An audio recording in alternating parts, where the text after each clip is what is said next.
Hi everyone, welcome to Pearl's Kitchen. If you like my video, give it a thumbs up, press the red button to subscribe to my channel and press the bell icon so that you will be notified for my upcoming videos. It's absolutely free. Thank you very much.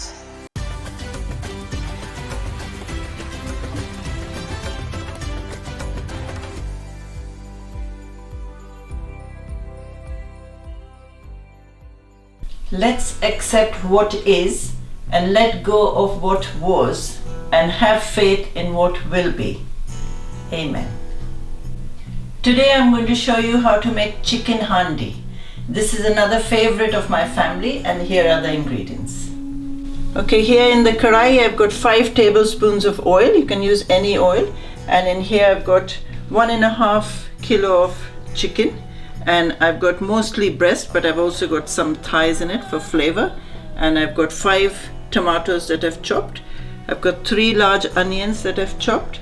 I've got 1 teaspoon of cumin seed, that's jeera. And I've got 3 teaspoons of ginger garlic paste. And I've got 1 bay leaf here. I've got 1 teaspoon of Kasuri Methi, that's fenugreek leaf. And I've got half a teaspoon of black pepper. Freshly ground black pepper, and I've got 1 teaspoon of garam masala. And here I've got 1.5 teaspoon of chili powder. I'm putting only 1.5 because I'm making this dish for friends and they don't like it too hot. If you want it hotter, put 2 teaspoons. I've got half a teaspoon of turmeric powder. I've got 2 teaspoons of dhania powder here, that's coriander powder. And I've got 5 green chilies roughly chopped. And I've got inch of ginger Julienne's. That's just basically ginger, fresh ginger cut into matchstick lengths. And I've got 4 tablespoons of oil here for later. I've got 5 tablespoons of yogurt here, any yogurt you want. And I've got 8 tablespoons of fresh cream. And we'll need some coriander. And we've got some water here, around 150 ml, and we'll need salt to taste. Okay, the very first thing for this dish, what we do is, as soon as the oil gets hot, we need to put the bay leaf in there. And straight after that, you put the ginger garlic paste.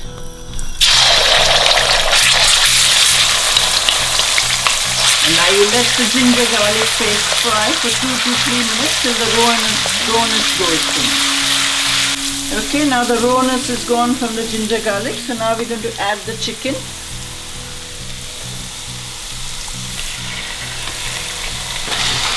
Just to put all the chicken in there and put some salt, not all, just adding some salt now because we're going to add salt later as well.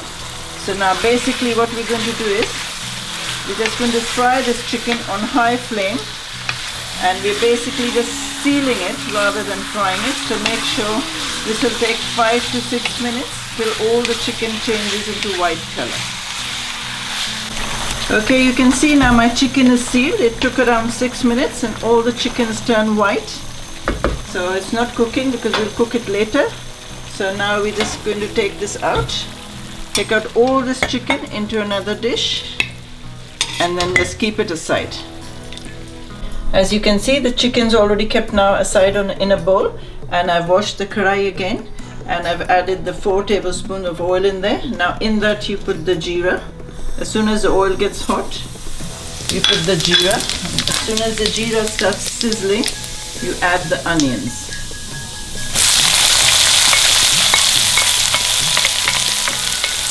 Now you let the onions fry till it's golden brown.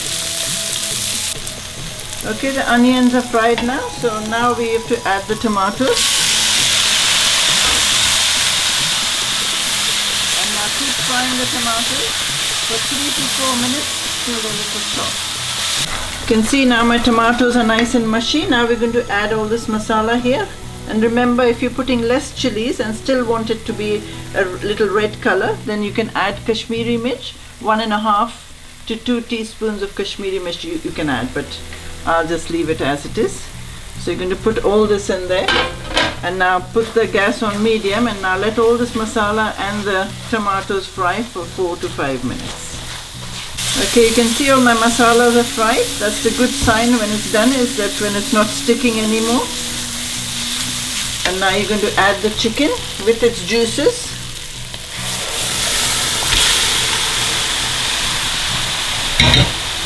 And now you let all the chicken and the masalas fry together till all the juices are dried up. You can see my chicken still frying, the juices are still in there. Now is the time to add the rest of the salt. Remember, you already put some in the chicken, so salt to taste. And now keep frying it, like I said, till all the juices are dried up. You can see now my chicken's fried nicely, looks lovely, smells lovely, and we haven't even put half the ingredients yet. So now put the gas on slow, on lower heat, and now add all the yogurt in there.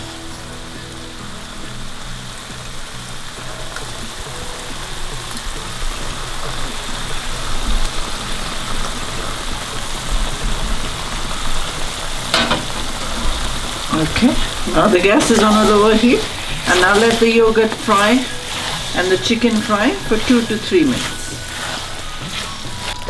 Okay, now the yogurt's been frying in the chicken on a low heat. Now we're going to put up the heat and add the water now.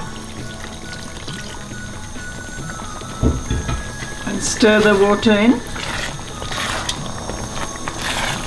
And as soon as you can see it's starting to bubble, as soon as it starts to bubble, you put it again on a lower heat and put the lid on, and now let the chicken cook for 10 to 12 minutes or till the chicken's tender. So I'm going to put the lid on now and I'm going to lower the heat.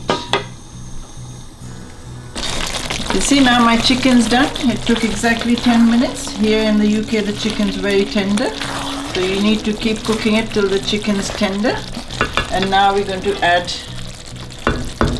the garam masala, the black pepper and the Kasuri Methi.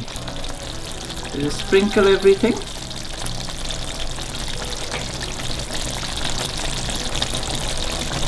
That's a lovely garam masala going in now. And that's the methi. And now give it a stir. And now let it cook for a further 2 to 3 minutes. Okay, the methi and the pepper and the garam masala has had its 3 minutes. Really smells good. Now you add the chilies. Now chilies you could put less if you want. And then add the ginger julienne. This gives it a lovely flavor. Mix it, and then we're going to add the cream now. Mix that, and now add the